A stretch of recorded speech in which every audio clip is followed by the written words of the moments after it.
भी आप कई जगह वर्णन मिलता है, भक्तों के बारे में मिलता है, तो उससे इस वजह से जगन्नाथ जी बड़े बड़े प्रसन्न होते हैं। गीत गोविंद का पाठ होता है जगन्नाथ मंदिर के अंदर। तो ये ऐसा भक्तों का हमारे पास चरित्र मिलता है कि भक्तमाल इतना दिव्य ग्रंथ है, इतना दिव्य ग्रंथ है कि उसको संत अपने हृदय में अपने अपने अपने निजी स्वरूप में माला की तरह उसको धारण करते हैं। जय जय देव हरे, हाँ, ये गीत गोविंद का पाठ। तो इस प्रकार से भक्तमाल की महिमा है। बाकी यदि मैं बात करूँ कि नहीं वैष्णव के बारे में पर्टिकुलरली, तो इनफैक्ट इस समय तो मतलब अ, मेरे मन में एक बड़े इम्पोर्टेंट दिव्य स्वरूप जिनको हम कह सकते हैं, वो अचानक से क्लिक करे कि मैं उनके बारे में आपके सामने थोड़ा बहुत रख पाऊँ। वो है हमारे जो शिला प्रभुपाद जी, उनके जो गुरुदेव हैं, जिनको लायन गुरु कहते हैं। किनको पता है उनका नाम क्या है? कोई बताना चाहेगा कि उनका नाम क्या है? प्रभुपाद जी के गुरु स्वामी का। Yes Pranav Prabhu please. श्रीला भक्ति वेदांत स्वामी प्रभुपाद। भक्ति वेदा, वो तो उनका नाम है ना, उनके गुरु महाराज का नाम पूछ रहा हूँ मैं। उनके भी गुरु महाराज। हाँ हाँ अच्छा हाँ अच्छा, ये तो शिल प्रभुपाद। भक्ति नहीं, सरस्वती करके नाम है कुछ। हाँ। भक्त श्रीपाद, हाँ ये बताया तो अभी इन्होंने। नहीं नहीं, भक्ति वेदांत नहीं प्रभु, भक्ति सिद्धांत सरस्वती ठाकुर प्रभुपाद जी। उनके गुरु का नाम था शिला भक्ति सिद्धांत सरस्वती ठाकुर जी, श्री भक्ति सिद्धांत सरस्वती ठाकुर जी महाराज। इनको जो टाइटल मिला था ना सरस्वती, ये जो सरस्वती इनको टाइटल मिला था, उस समय के एक बहुत बड़े राजा थे, उन्होंने इनको सरस्वती टाइटल दिया था। हाँ, और ये जो सरस्वती टाइटल था, ये भी बहुत इंपॉर्टेंट टाइटल था, क्योंकि यदि हम इनके फिलोसफिकल नॉलेज की बात करें, तो इनफैक्ट मैं आपको बताऊं कि इनके पास ना जो वर्ड पावर थी, हम अमूमन जो डिक्शनरी है, एक इंडिविजुअल होता है, स्कॉलर होता है, उसके पास 1,000 डिक्शनरी होगी, ज्यादा ज्यादा 2,000 वर्ड पावर होंगे। इनके पास करीबन करीबन 1,00,000 डिक्शनरी की वर्ड पावर इनको मेमोराइज थी। तो इनसे जब कोई ब्रिटिश बात करता था, तो फिर ये जब बात कर रहे होते थे, तो उनको डिक्शनरी खोलनी पड़ती थी कि ये कौन सा शब्द इन्होंने बोल दिया। और इनफैक्ट ये लाइब्रेरी में करीबन 16 घंटे पढ़ रहे होते थे। और एक समय तो ऐसा है कि एक महीने के अंदर पूरी लाइब्रेरी, बंगाल में इतनी सारी लाइब्रेरियां उस समय हुआ करती थी, पूरी बंगाल की लाइब्रेरी इन्होंने छाट मारी थी 16-17 साल की एज में। इनफैक्ट बंगाल की सारी लाइब्रेरी इन्होंने खत्म कर दी थी पढ़ पढ़ के। और इनफैक्ट जब इनका प्राकट्य हुआ था, जब इनका जन्म हुआ था, तो एक समय क्या हुआ था कि जगन्नाथ जी की रथ यात्रा इनके सामने से निकल रही थी, इनके घर के सामने से। अच्छा, इनके पिताजी का नाम क्या है पहले, ये कोई मुझे बता पाएगा? इनके पिताजी बहुत इंपॉर्टेंट कैरेक्टर है। मतलब कैरेक्टर तो सभी इंपॉर्टेंट है, लेकिन अ, गुरु प्रणाली में बहुत इंपॉर्टेंट पर्सनैलिटी है। कोई बताएगा इनके पिताजी का नाम क्या था? हम सभी गाते भी हैं इनकी आरती, इसको उनके अंदर इनफैक्ट डेली गाया जाता है। हाँ, श्री भक्ति विनोद जी महाराज, श्री भक्ति विनोद ठाकुर जी महाराज। तो ये मतलब इनके पिताजी भी थे, और इनके मतलब एक तरीके से शिष्य गुरु भी थे। हाँ, जी जी। तो हाँ, तो इनका जब प्राकट्य हुआ था भक्ति सिद्धांत सरस्वती ठाकुर महाराज जी का, तो एक समय क्या हुआ, जगन्नाथ जी की रथ यात्रा इनके घर के सामने से निकल रही थी। तो जगन्नाथ जी की रथ यात्रा जैसे ही इनके घर के पास आई, वैसे ही रुक गई। अब सभी भक्त प्रयास कर रहे हैं कि इनको लेके चले, इनको लेके चले, जगन्नाथ जी को लेके चले, जगन्नाथ जी को लेके चले, लेकिन जगन्नाथ जी की रथ टस से मस नहीं हुआ। तो उस समय क्या हुआ कि उनके जो पिताजी थे, उन्होंने देखा बड़ा अच्छा मौका है, क्यों ना मैं इनको मतलब जो उनके पुत्र थे उनको ले जाकर जगन्नाथ जी के दर्शन कराऊं। तो जगन्नाथ जी के पास जैसे ही लेके जाते हैं, जगन्नाथ जी का उस समय स्पर्श तो अलाउड था, जगन्नाथ जी का 1970 से पहले अलाउड था, हम जगन्नाथ जी को बकायदा स्पर्श कर सकते थे दिल। तो उस समय उनको लेके जाते हैं, और जगन्नाथ जी के पास जैसे ही उनको लेके जाते हैं, जगन्नाथ जी की माला जगन्नाथ जी से उतर के उनके गले में चली जाती है। तो ये इनकी मतलब स्पेशलिटी थी। इनको बोलते थे रेज ऑफ विष्णु, मतलब विष्णु भगवान के। इनको इनका जो वास्तविक आध्यात्मिक स्वरूप था, वो था Nain Kamal, Neel Kamal Manjari, if I am not wrong. अगर मैं थोड़ा गलत बोल रहा हूँ तो कोई करेक्ट करे प्लीज। नैन कमल या नील कमल मंजरी ऐसे ही कुछ था, कि जब भगवान श्री कृष्ण राधा रानी के ऊपर अपने कटाक्ष डालते थे, तो उसका एक आध्यात्मिक स्वरूप था। ये वही आध्यात्मिक स्वरूप इनके रूप में प्राकट्य यहाँ पे हुआ था। प्रभुपाद जी के गुरु स्वरूप में इनका प्राकट्य हुआ था। तो और जब इनका प्राकट्य हुआ था, तो एक ग्रंथ आता है, उसके अंदर ना जब कोई फेमस पर्सन, हाँ, नैन कमल मंजरी, यस प्रिया जी, एकदम सही बताया आपने, नैन कमल मंजरी। तो जब कोई फेमस पर्सनालिटी होती है ना, तो उनके स्पेसिफिक कैरेक्टरिस्टिक्स होते हैं। तो इनके अंदर सारे वो कैरेक्टरिस्टिक्स मिलते हैं। जैसे कि मैं बताऊं, जो जैसी बालक प्राकट्य होता है, हाँ, नयन मणि मंजरी, नयन मणि मंजरी शायद कमल मंजरी था, मतलब मुझे याद नहीं, ठीक है, हो सकता है ये भी। तो जब इनका प्राकट्य हुआ था तो इनकी जो पेट से जो वो निकलता है ना, मुझे हिंदी में तो नाम पता नहीं, जो अमूमन जो बालक होते हैं तो स्टार्टिंग में उनके पेट से वो निकलता है तो उसको काटा जाता है। तो वो उनको ना जनेऊ की तरह लपेट के हुआ था। तो एक तो ये करेक्टर था, और दूसरा ये जो इनका मस्तक था ना, इनके शरीर से बहुत बड़ा था। तो इनकी एक फोटो भी है बचपन की, वो आप देख सकते हैं, इंटरनेट पे अवेलेबल है। तो इनका जो मस्तक था ना, इनके शरीर से बहुत ज्यादा बड़ा था। निवेदन है।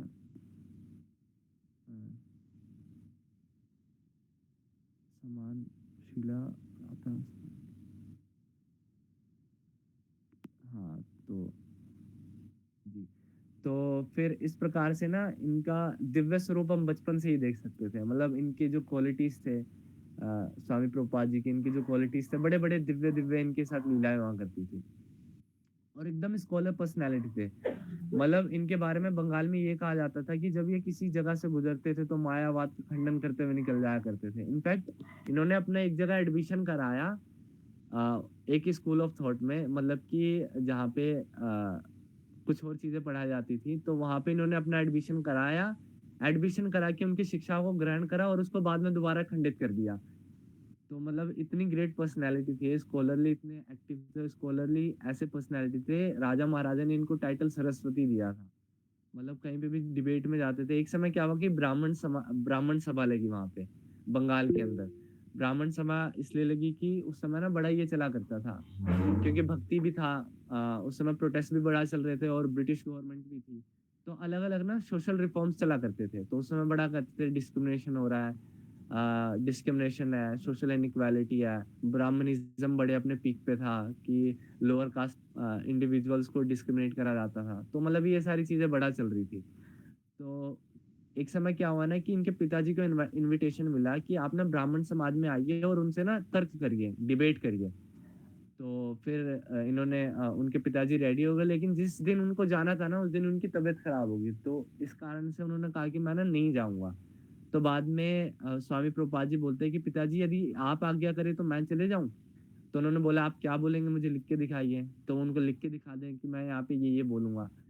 तो फिर वो कहते हैं कि ठीक है आप चले जाइए। जब वो पढ़ते हैं तो वो ही गॉट्स एग्री कि आप चले जा सकते हैं। तो फिर उसके बाद वो जाते हैं, और वहाँ पे स्टार्टिंग के 2 दिन तो जो ब्राह्मण समाज होती है उनकी खूब तारीफ करते हैं, मतलब उनको खूब प्रशंसा से एकदम, जैसे कहते हैं ना गुब्बारा फुला देना, उनकी खूब खूब खूब प्रशंसा करते हैं। लेकिन जैसा ही तीसरा चौथा और पांचवा दिन आता है, तो प्रभुपाद जी उनकी धज्जियां उड़ा देते हैं। फिर उनको बताते हैं कि आज के समाज में ब्राह्मण वर्ग कितना, मतलब कितना नीचे गिर चुका है, मतलब कितने निचले दर्जे पे आ चुका है। मतलब इतनी इतनी गलत चीजों से गुजर रहा है ब्राह्मण समाज। फिर उसको एक एक चीज को वो इंगित करते हैं, वहां पे एक एक चीज को पॉइंट को उठाते हैं और फिर बताते हैं कि हम इसके अंदर कैसे रिफॉर्म ला सकते हैं। तो फिर उस दिन से इनका नाम और ज्यादा ज्यादा प्रकाशित हो जाता है, और फिर बंगाल के अंदर अलग अलग जगह इनको बुलाया जाता है डिबेट्स के लिए, इनके इनके व्यूज रखने के लिए। और फिर उसी समय क्या होता है कि ये अपनी दीक्षा ले लेते हैं, दीक्षा प्राप्त करते हैं। दीक्षा की भी बड़ी अनोखी स्टोरी है, मैं ज्यादा डेप्थ में जाऊंगा नहीं, ऊपर ऊपर से वैष्णव के बारे में था आज चर्चा करने का, तो मैं हल्का हल्का वही प्रयास कर रहा हूँ। तो अपनी दीक्षा प्राप्त करते हैं। दीक्षा में इनके गुरु महाराज जिनसे अलग अलग नियम लेते हैं। पहला नियम लेते हैं कि आप बंगाल नहीं जाएंगे। दूसरा नियम लेते हैं कि दूसरा नियम लेते हैं कि आप कभी भी किसी भी शिष्य को नहीं बनाएंगे। अनेक प्रकार से नियम लेते हैं। लेकिन प्रभुपाद जी क्या करते हैं, अपने अनेकों शिष्य भी बनाते हैं और बंगाल में प्रचार करने भी जाते हैं, क्योंकि प्रभुपाद जी भी इनके शिष्य ही थे। तो बाद में इनसे पूछते हैं कि आपके गुरु महाराज ने आपसे कहा था कि आप शिष्य नहीं बनाएंगे, और आप बंगाल में भी नहीं जाएंगे माया के गढ़ में, तो फिर आप, लेकिन आपने तो दोनों चीजें करी। तो बोलते हैं कि देखो, मैंने शिष्य नहीं बनाए, ये जो शिष्य है ये मेरे गुरु समान है। वो अपने सारे शिष्य को अपने गुरु समान माना करते थे, हालांकि उनसे व्यवहार शिष्य की तरह करा करते थे, लेकिन उनको अपना गुरु माना करते थे। और रही बात बंगाल की, तो बोले बंगाल में अपनी इच्छा से नहीं जा रहा, मैं अपने गुरु स्वामी महाराज की इच्छा से, प्रचार की इच्छा से जा रहा हूँ। तो यहाँ पे भी मैंने अपने गुरु की आज्ञा का अवहेलना नहीं करी। तो इस प्रकार से वो अनेकों-अनेकों प्रकार से अलग-अलग समय पे अलग-अलग चीज़ों के बारे में वो प्रकाशित करते हैं। एक समय क्या होता है राधा कुंड पे होते हैं प्रभुपाद जी। तो वहाँ पे एक राजा होता है वो ना झाड़ू लगा रहा होता है। तो सारे शिष्य बोलते हैं उनके भक्ति सिद्धांत सरस्वती ठाकुर महाराज जी के शिष्य बोलते हैं कि देखिए राजू कितना ये जो राजा है कितना दयालु है कि और कितना भक्त भी है कि भगवान के धाम में वो भी राधा कुंड जैसे दिव्य स्थान पर ये मतलब यहाँ पे सेवा कर रहा है। तो उसके बाद प्रभुपाद जी बोलते हैं कि हाँ ठीक है अच्छी बात है लेकिन कोई बड़ी बात भी नहीं है। बोले क्यों? बोले इनमें और हम में एक अंतर है। तो पूछते हैं क्या अंतर है? बोलते हैं ये यहाँ पे सेवा दे रहे हैं कृष्ण की प्रसन्नता के लिए। लेकिन हम भगवान कृष्ण की सेवा करते हैं श्री श्री राधा रानी की प्रसन्नता के लिए। तो वो उस समय बताते हैं कि ये जो गौड़ीय वैष्णव संप्रदाय है ये किस लिए है? ये गौड़ीय वैष्णव संप्रदाय कृष्ण भगवान का नाम लेता है। ये गौड़ीय वैष्णव संप्रदाय कृष्ण भगवान की कथा करता है। ये इसलिए नहीं कि कृष्ण भगवान की प्रसन्नता के लिए, ये इसलिए ताकि हम राधा रानी की प्रसन्नता के लिए कर सकें। तो वो उस समय गौड़ीय वैष्णव जो परंपरा होती है उसकी फिलॉसफी को और ज़्यादा स्ट्रॉन्ग करते हैं। उसकी फिलॉसफी को और ज़्यादा स्ट्रेंथन करते हैं और बताते हैं कि हम वास्तव में है कौन? गौड़ीय कौन है? गौड़ीय कहा किसको जाता है? तो फिर उसके बाद से पता ही है कि प्रभुपाद जी के शिष्य आए, जिन्होंने अलग-अलग विदेशों में जा-जा के प्रचार करा, अलग-अलग विदेशों में जा-जा कर प्रसार करा। तो इनके जीवन से जो सीखने वाली बात ये है, जो हम सभी अपने जीवन में अप्लाई कर सकते हैं, जो प्रैक्टिकल टिप्स में यदि मैं देखूँ, तो पहला कि इनके पास जो भी व्यक्ति आता था ना, जैसे एक समय इनके पास मैथमेटिशियन आया कोई, तो भगवान के बारे में तर्क करने लगा। कहने लगा कि यदि हम सन्यास छोड़ के चले जाएँगे तो हम क्या करेंगे? दुनिया में फिर कुछ बचेगा ही नहीं, कौन काम करेगा, कौन काम नहीं करेगा? तो फिर उसके बाद बताते हैं कि तो फिर हम कैसे समझे कि भक्ति कैसे करनी है, जीवन के अंदर इसको कैसे अप्लाई करें? तो और भक्ति सिद्धांत ठाकुर जी महाराज जी बड़े स्कॉलरली पर्सन थे। तो उनको ना मैथ्स की लैंग्वेज में समझाते थे। बोलते थे यदि ऑब्ट्यूज़ एंगल हुआ तो 90 डिग्री से ज़्यादा हो जाएगा, एक्यूट एंगल हुआ तो फिर वो 90 डिग्री से कम हो जाएगा। लेकिन ना बैलेंस दोनों में नहीं है। ऑब्ट्यूज़ हुआ तो उस साइड गिर जाएगा, एक्यूट हुआ तो इस साइड गिर जाएगा। तो हमें क्या करना है, हमें ना 90 डिग्री पे चलना है। तो उसको समझाते हैं कि भक्ति का उद्देश्य ये नहीं कि आप संसार को छोड़ के चले जाओ एकदम ही, मतलब छोड़ो घर-बार चलो हरिद्वार, ऐसा नहीं करना। और ऐसा भी नहीं है कि एकदम मटेरियलिज्म में घुस जाना है। भक्ति हम एकदम बैलेंस करके अपने लाइफ को एकदम बैलेंस करके भी चल सकते हैं। ना ज़्यादा एक्यूट एंगल हो, ना ज़्यादा ऑब्ट्यूज एंगल हो। 90 डिग्री परपेंडिकुलर हो तो काफ़ी अच्छा रहेगा। तो इस तरीके से वो अलग-अलग कैटेगरी ऑफ पर्सन को मतलब अलग-अलग उनकी लैंग्वेज में समझाया करते थे। इनफैक्ट एक समय ईश्वर चंद्र विद्यासागर, आप सबने नाम सुना होगा। मतलब वो सोशियो रिफॉर्मर थे बहुत बड़े, लेट 19th सेंचुरी के ईश्वर चंद्र विद्यासागर। तो वो जो प्रभुपाद जी थे वो क्या करते थे कि वो ना प्रकाशन निकाला करते थे, यानी न्यूज़पेपर निकाला करते थे उस टाइम पे। और न्यूज़पेपर निकाला करते थे इस तरीके का नहीं कि वो मतलब एक गांव देहात के न्यूज़ के बारे में बता रहा हूँ। वो न्यूज़पेपर निकाला करते थे भक्ति के बारे में, है ना? और उस समय back to Godhead magazine भी बड़ी पॉपुलर हुआ करती थी। तो वो भगवान के बारे में, भगवान की लीलाओं के बारे में, गौड़ीय वैष्णविज़्म के बारे में न्यूज़पेपर में बाकायदा छापा करते थे, बंगाल प्रांत के अंदर। तो उनके पास ईश्वर चंद्र विद्यासागर जी आए। उन्होंने बोला कि आप एक बात बताइए, अ, मुझे सोचना पड़ता है क्योंकि मैं भी एक न्यूज़पेपर का संपादक हूँ। मुझे सोचना पड़ता है प्रतिदिन कि मैं अगले दिन न्यूज़ कैसे बनाऊँगा। तो आप मुझे ये बताइए कि आप कैसे मैनेज करते हैं कि मतलब आप प्रतिदिन डेली के डेली आप भक्ति के बारे में डेली की डेली फिलॉसफीज के बारे में आप कैसे बता सकते हैं इस चीज को? तो फिर उनको बताते हैं, बड़ी इंपॉर्टेंट चीज बताते हैं उनको, उनसे कहते हैं कि यदि आप देखें इस संसार को तो भगवान की 3 शक्तियाँ हैं। मतलब कि आह्लादनी शक्ति, तटस्थ शक्ति, बहिरंग यानी माया की शक्ति, भौतिक संसार की शक्ति। तो 3 शक्तियाँ हैं। इसका 1/3 ये भौतिक संसार है।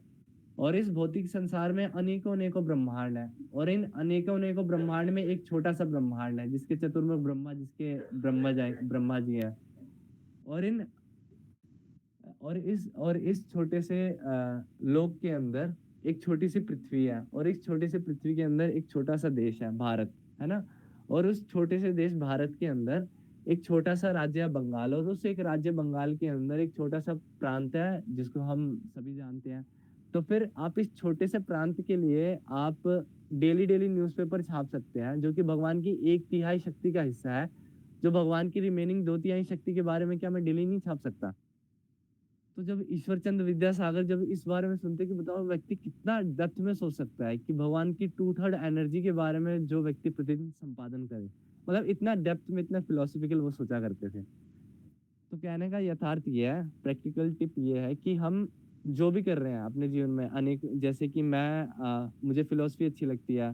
प्रणव प्रभु ने प्रिंस प्रभु ने, अनुभव ने मतलब इन सब ने इंजीनियरिंग कर रखी है। आप अपने-अपने जिन-जिन विषयों में आपकी स्ट्रेंथ है, आप उसको कहीं न कहीं भगवान से इंटर रिलेट करके यदि वो भगवान से इंटर रिलेट डायरेक्टली भी ना हो तो हम उसको समझा सकते हैं, अन्य अपने आस-पास के व्यक्तियों को समझा सकते हैं कि हम कैसे भगवान से जुड़ सकें। उनका इनफैक्ट उन्होंने ना if I am not wrong जब वो 8 और 9 वर्ष के थे तो उन्होंने ना एक अपना ग्रुप बनाया था, बच्चों का ग्रुप बनाया था कि हम सभी ना ब्रह्मचर्य का पालन करेंगे। तो लेकिन जैसे-जैसे ग्रुप आगे बढ़ा, जैसे-जैसे वो सभी 16, 17, 18 साल के हुए तो केवल केवल ग्रुप में एक ही बच्चा बचा और वो थे स्वामी प्रभुपाद जी। उसके अलावा सारे छोड़ के जा चुके थे उस ग्रुप को। तो कहने का मतलब है कि वो उन्होंने हमेशा संघ की स्थापना करी। गौड़िया मठ जो है, आज के समय वृंदावन में कार्यरत है। जो गौड़िया मठ है, वो उन्होंने ही संपादित करा था, उन्होंने ही इसकी स्थापना करी थी। तो हम हमेशा संग में रहें और जो भी हमारी क्वालिटीज़ हैं, हम उस क्वालिटी से दूसरों को अट्रैक्ट करके भक्ति में लेके आएँ। उनका ये एजेंडा हमेशा से रहा था। इनफैक्ट जब मंदिर का निर्माण एक समय वो करा रहे थे कहीं पे, तो उनसे किसी ने बोला कि देखिए स्वामी जी, ये जो यहाँ पे काम करने वाले कारीगर हैं, जो मतलब मिस्त्री वगैरह हैं यहाँ पे, ये नशा करते हैं। ये मतलब ऐसी चीज़ों का सेवन करते हैं जो एकदम अवैध है और मंदिर में तो हम ऐसी चीज़ों को अलाउड नहीं करेंगे। तो उन्होंने बोला कोई इश्यू नहीं है, आप उनको आने दीजिए और यदि वो फिर भी नहीं आ रहे ना, उनको बोलो कि मैं उनके लिए जो भी वो पाना चाहते हैं उसकी व्यवस्था मैं करूँगा। तो प्रभुपाद जी बकायदा अपने शिष्य को भेज करके वहाँ से ऐसी चीज़ों का सेवन मतलब नशे-पत्ती वाली चीज़ों को अपने शिष्य को भेज के वहाँ से बुलाया करते थे। बोलते थे, "इनका नशा तो मैं मंदिर बनाते-बनाते अपने आप छुड़वा दूँगा" और होता भी ऐसे था। मंदिर बनाते-बनाते सारे जो उनके सेवक हुआ करते थे मतलब जो मिस्त्री कार्यरत थे उसके अंदर, वो सारा नशा-पता छोड़ दिया करते थे। तो मतलब लीडरशिप क्वालिटीज़ उनके अंदर मतलब बहुत ज़्यादा स्ट्रॉन्ग थी। तो हम उनके जीवन से अपने-अपने रूप में शिक्षाएँ ले सकते हैं और बाकी आई एम वेरी सॉरी मैं बिल्कुल प्रिपेयर्ड नहीं था। अक्षय मैंने एकदम एंड टाइम पे बोला, जो भी गलती हुई, मेरी गलती थी। मैं क्षमा चाहता हूँ इतने बड़े मतलब हम इतना छोटा मुँह है मेरा और इतने बड़े महान सम्राट्य व्यक्ति के बारे में मैं आपके सामने रख पाया। ये मेरी मूर्खता होगी यदि कुछ गलत हुआ होगा और प्लीज़ करेक्ट करिए, मैंने बहुत ज़्यादा गलती करी है आई नो और बाकी कंक्लूज़न के लिए मैं प्रिंस टू से बोलूँगा प्लीज़ इसको कंक्लूड करें।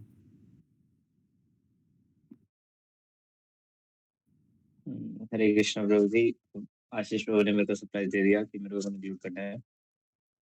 तो एक्चुअली में आशीष प्रभु ने बहुत अच्छा बताया, मेरे को बहुत सारी नई चीज़ें पता चली कि जेनुइनली मेरे को कुछ नहीं पता था इसके बारे में कि श्रील भक्ति सिद्धांत सरस्वती ठाकुर महाराज जी के बारे में मेरे को सच में कुछ नहीं पता था। एंड आशीष प्रभु ने बहुत अच्छी चीज़ हमें बताई, भक्तमाल के बारे में हमें बताया कि कैसे भक्तमाल हमें इस 84 लाख योनि से मुक्त करवा सकती है, हमें जन्म मृत्यु के चक्रों से मुक्त करा सकती है। तो अगर मैं इस पे भी 5 मिनट की टिप्पणी दूँ कि जिसने ये भक्तमाल की रचना करी है, हमारे नाभा जी ने, जिन्होंने ये भक्तमाल की रचना करी है। किस प्रकार वो ब्रह्मा स्वरूप थे, उनमें रजस था और अगर मैं उनकी स्टोरी बिल्कुल शॉर्ट में एकदम समराइज़ करके बताऊँ कि भक्तमाल की जिन्होंने गाथा लिखी है, तो जो हमारे नाभा जी थे, वो जब उनका जन्म हुआ, वो जन्म से अंधे थे, उनकी आँखें नहीं थी, उनके नेत्र नहीं थे।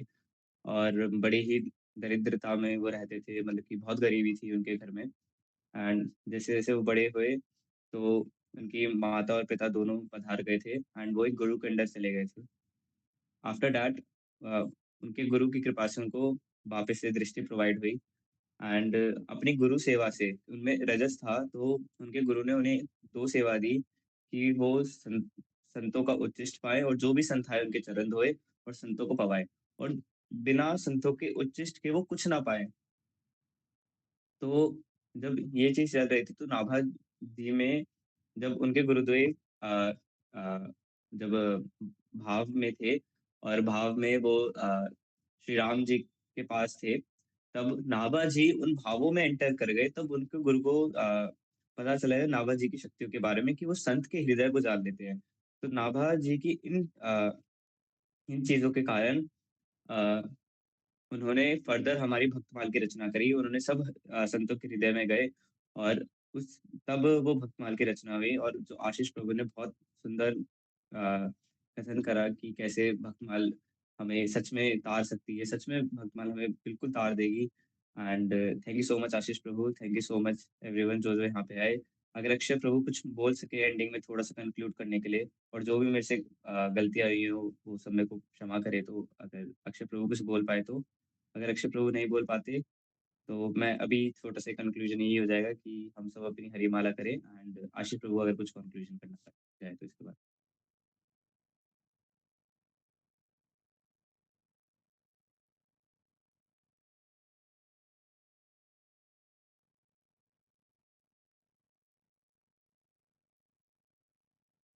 ठीक है अक्षय प्रभु जी, ठीक है। कोई इशू नहीं है भैया। आशीष प्रभु अगर आप कंक्लूड कर दे क्लासेस का। जी जी, प्रिया कृष्ण प्रभु ने काफ़ी अच्छा कंक्लूड करा। और थैंक यू सो मच आप सभी का, मतलब आज के दिन आने के लिए, क्योंकि आज ही के दिन संकल्प प्रारंभ होने वाला था। किन्हीं किन्हीं कारणों की वजह से मतलब वो उस तरीके से प्रारंभ नहीं हो पाया। लेकिन हम प्रयास करेंगे, हम सभी प्रे करेंगे अक्षय भैया के लिए कि वो कल से क्लास, जो उनकी क्लास है, अपनी क्लास, हमारी तो है नहीं, हम तो बस वैसे ही हैं डोलते फिरते हुए। अक्षय भैया की जो क्लास है, हम सभी उसके अंदर कल दोबारा आए और इतनी संख्या में आए, और ज़रूर ज़रूर आए। और सागर भैया प्लीज़, जो मेरी क्वेरीज थी और मेरी क्यूरियोसिटी है, मतलब मेरे जो क्वेश्चन है, आप प्लीज़ उनको किन्हीं भी सेशन लेके एड्रेस ज़रूर करिएगा। और प्रणव भैया के भी बहुत सारे क्वेश्चन थे। तो आप सभी का धन्यवाद। और एक सेशन होना चाहिए, हाँ बिल्कुल भैया, आपका एक सेशन ज़रूर। हरे कृष्णा, आप सभी को धन्यवाद, दंड प्रणाम। आप सभी ख्याल रखिए अपना। गुरुवाष्टकम। अच्छा, आज अभी गुरुवाष्टकम पढ़ना है भैया? गुरुवाष्टकम करना चाहिए, अभी हम करें? ओके, तो ठीक है, कोई वॉलंटरी करना चाहेगा? प्रणव प्रभु आप करो, आप, आपको गुरुवाष्टकम अच्छे से आता भी, आप करें, आप करिए गुरुवाष्टकम। ओके प्रभु जी। संसार दावा नलली ढलोका त्राणाय कारुण्य घना घना त्वं प्राप्तस्य कल्याणगुणार्णवस्य वन्दे गुरु श्रीचरणरविन्दं महाप्रभु कीर्तन नित्यगीता वादित्रमाध्यान्मनसुरसेना रोमाञ्चकम्पाश्रुतरङ्गभाजो वन्दे गुरु श्रीचरणारविन्दं श्रीविग्रह आराधन नित्यनाना शृङ्गारतान्मान्दिरमर्जनादु युक्तस्य भक्तां जानियुञ्जतोऽपि वन्दे गुरु श्रीचरणारविन्दं चतुर्विधा श्रीभगवत्प्रसादा स्वादना तृप्तान् हरिभक्तसङ्घान् कृत्वैव तृप्तिं भजता सदैव वन्दे गुरु श्रीचरणारविन्दं श्रीराधिका माधवयोरपारा माधुर्यलीला गुणरूपनाम्नां प्रतीक्षणा स्वादनलोलुपस्या वन्दे गुरु श्रीचरणारविन्दं निकुञ्जयूनोरतिकेलिसेध्यय यायालिभिर्युक्तिरपेक्षणीया तत्र त्रिदक्षाद् अतिवल्लभस्य वन्दे गुरु श्रीचरणारविन्दं साक्षादरेत्विना समस्रशास्त्रैर्युक्तस्तथा भाव्यत एव शाब्दि किन्तु प्रभुर्यः प्रिया एव तस्य वन्दे गुरु श्रीचरणारविन्दं यस्य प्रसादात् भगवत्प्रसादो यस्य प्रसादात् न गति कुतोऽपि ध्यायां स्तुवां तस्य यस्यास्त्रिसन्ध्यां वन्दे गुरु श्री चरणारविंद वंदे गुरु श्री चरणारविंद वंदे गुरु श्री चरणारविंदम। श्री सद्गुरुदेव भगवान की जय।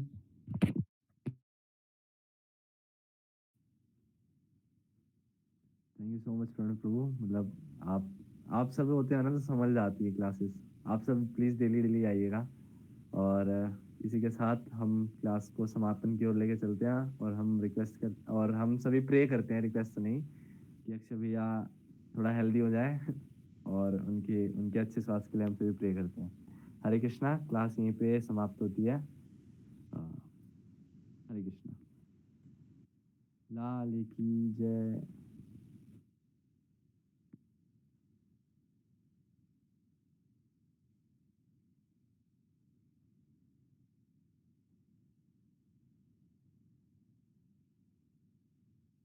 श्री हरिवंश प्रभु, श्री हरिवंश।